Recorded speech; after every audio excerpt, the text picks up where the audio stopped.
દિલ્હીમાં હચમચાવી મૂકે તેવી ઘટના. કાર ચાલકે કોન્સ્ટેબલને કચડી નાખ્યો. રાજધાનીમાં દારૂ માફિયાઓની બરબરતા. કારમાં ફસાવી કોન્સ્ટેબલને 10 મીટર સુધી ઢસડ્યો. નમસ્કાર, ન્યૂઝ ફોર ઇન્ડિયામાં આપનું સ્વાગત છે. હું ઈમાની આપની સાથે. તો રાષ્ટ્રીય રાજધાની દિલ્હીમાં કાયદો અને વ્યવસ્થાની સ્થિતિ પર સવાલ ઉઠાવતી વધુ એક ઘટના બની છે. દિલ્હીમાં રોડ રેઝની ભયાનક ઘટના સામે આવી છે, જેમાં એક કાર ડ્રાઈવરે દિલ્હી પોલીસના કોન્સ્ટેબલને કચડીને મોતને ઘાટ ઉતારી દીધો છે. આ દરમિયાન કોન્સ્ટેબલને 10 મીટર સુધી ઢસેડવામાં પણ આવ્યો હતો અને ત્યારબાદ બીજી કારમાં ટક્કર મારી દીધી હતી. કાર ડ્રાઈવર દારૂની તસ્કરી કરતો હોવાનો ખુલાસો થયો છે. આ ઘટનાના સીસીટીવી પણ સામે આવ્યા છે. તો શું છે સમગ્ર ઘટના તે જોઈએ. રાજધાની દિલ્હીમાં એક પૂરપાટ ઝડપે જઈ રહેલી કારે કોન્સ્ટેબલને ટક્કર મારી હતી. આ ઘટનામાં કોન્સ્ટેબલનું મોત થયું છે. કોન્સ્ટેબલે કાર ચાલકને કાર ધીમી ચલાવવાનું કહ્યું હતું. આથી રોષે ભરાઈને કાર ચાલકે કોન્સ્ટેબલની બાઇકને ટક્કર મારી હતી અને તેને 10 મીટર સુધી ઢસડ્યો પણ હતો, જેના કારણે તેને ગંભીર ઈજા પહોંચી હતી અને ગંભીર ઈજા પહોંચવાના કારણે કોન્સ્ટેબલનું મોત પણ નીપજ્યું છે. પોલીસે કાર કબજે કરી લીધી છે, જ્યારે અકસ્માત સર્જનાર બંને આરોપીની ઓળખ પણ થઈ ચૂકી છે. દિલ્હીના નાંગલોઈ વિસ્તારમાં અકસ્માતની ઘટનામાં પોલીસ કોન્સ્ટેબલનું મોત થયું છે. આ ઘટના 29 સપ્ટેમ્બરના રોજ મોડી રાત્રે 2:15 આસપાસ વાગે વીણા એન્કલેવ નજીક બની હતી. કોન્સ્ટેબલ તેની બાઇક પર નાંગલોઈ પોલીસ સ્ટેશનથી રેલવે રોડ તરફ જઈ રહ્યો હતો. મૃતક કોન્સ્ટેબલ સંદીપ 2018 બેચનો હતો. વિસ્તારમાં વધી રહેલી ચોરીઓને જોતા તે સાદા ડ્રેસમાં ફરજ બજાવતો હતો અને ઘટના સમયે નાંગલોઈ પોલીસ સ્ટેશનથી રેલવે રોડ તરફ જઈ રહ્યો હતો. સંદીપે જોયું કે એક વેગનાર બેદરકારીથી ચલાવવામાં આવી રહી હતી, જેના કારણે કોન્સ્ટેબલે ડ્રાઈવરને કાર ધીમી ચલાવવાનું કહ્યું હતું અને અચાનક ઓવરટેક કરી રહેલી કારે તેની સ્પીડ વધારી દીધી અને કોન્સ્ટેબલને પાછળથી ટક્કર મારી દીધી હતી. કાર લગભગ 10 મીટર સુધી તેને ઢસડીને બીજા વાહન સાથે અથડાઈ હતી. સંદીપને તાત્કાલિક હોસ્પિટલમાં લઈ જવામાં આવ્યો હતો અને બાદમાં તેને પશ્ચિમ વિહારની બાલાજી હોસ્પિટલમાં ખસેડવામાં આવ્યો હતો, જ્યાં તેને મૃત જાહેર કરવામાં આવ્યો હતો. પોલીસકર્મીના મોતથી પરિવારમાં ગમગીની છવાઈ ગઈ છે. દિલ્હી પોલીસમાં તૈનાત સંદીપ હરિયાણાના રોહતક રહેવાસી હતો. પરિવારમાં તેમને માતા, પત્ની અને 5 વર્ષનો પુત્ર છે.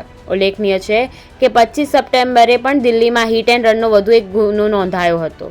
પૂર્વ દિલ્હીના ગાઝીપુર વિસ્તારમાં મુર્ગા મંડી પાસે એક અજાણ્યા વાહને વકીલને કચડી નાખતા તેમનું ઘટના સ્થળે જ મોત નીપજ્યું હતું.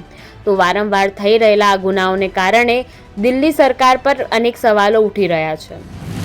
निकला था एंड वीना एनक्लेव के सामने जब लेफ्ट टर्न कर रहे थे तो लेफ्ट टर्न के दौरान एक दूसरा व्हीकल वहाँ पे 4-व्हीलर था, वैगनआर, एंड उसको क्रॉस करने के लिए उसको जब क्रॉस करके निकला तो शायद उनके बीच में रोकने के लिए कुछ बात हुई होगी, लेकिन जब वो आगे निकल गया तो व्हीकल ने सडनली एक्सेलरेट किया है और पीछे से टक्कर मारा और अराउंड जो एज पर जो मौका दिखा है 10 मीटर के करीब जो है ड्रैग किया और दूसरे व्हीकल में हिट किया, जिससे कि क्रश हो गया और क्रश होने की वजह से हेड इंजरी बहुत सीरियस हो गया और इसी आई थिंक हेड इंजरी की वजह से डेथ हुआ और लोग पीएम जो करेंगे उससे हमें फर्दर पे रखा है.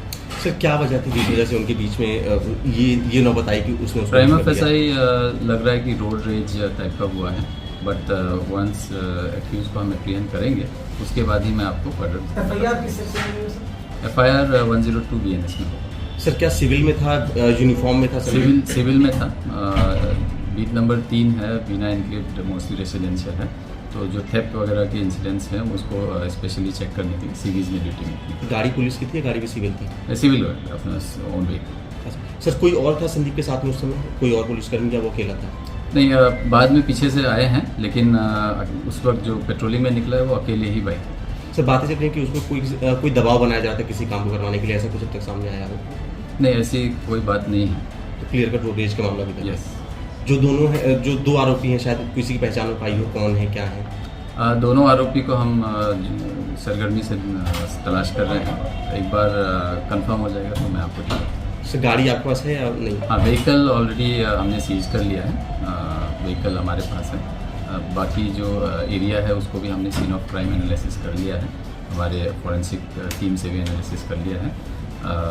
मेडिकल के प्रोसीजर्स और अभी शुरू होंगे एंड पुलिस जो है इसमें जो एक्यूजर्स को ढूंढने में सरगर्मी से लग सकती आरोपी का नाम पता, मतलब गाड़ी की मालिक कौन है, क्या प्रोफाइल है, क्या काम करते हैं? है। उसका मैं चाहूँगा कि हम वेरीफाई करके आपको बताएं। आरोपी गाड़ी का मालिक ही है, कोई और था? वो हम वेरीफाई करके बताएंगे कि गाड़ी को कौन ड्राइव कर रहे थे।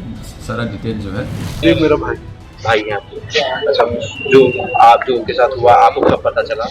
मुझे रात को 3:30 बजे फ़ोन आया था थाने से। जब पता चला संदीप को चोट लगी है, हॉस्पिटल में एडमिट है, जल्दी। अच्छा, 5 साढ़े 5 बजे तक जब मैं आया तब तक वो पता चला गुजर चुका था। तभी से मैं यही, कुछ बताया पुलिस ने कि क्या हुआ था क्या नहीं? अभी तक मेरी कुछ बात नहीं हुई इस तरह की। अच्छा, थाने में गया नहीं हूँ, उसे भाई के साथ कहीं नहीं।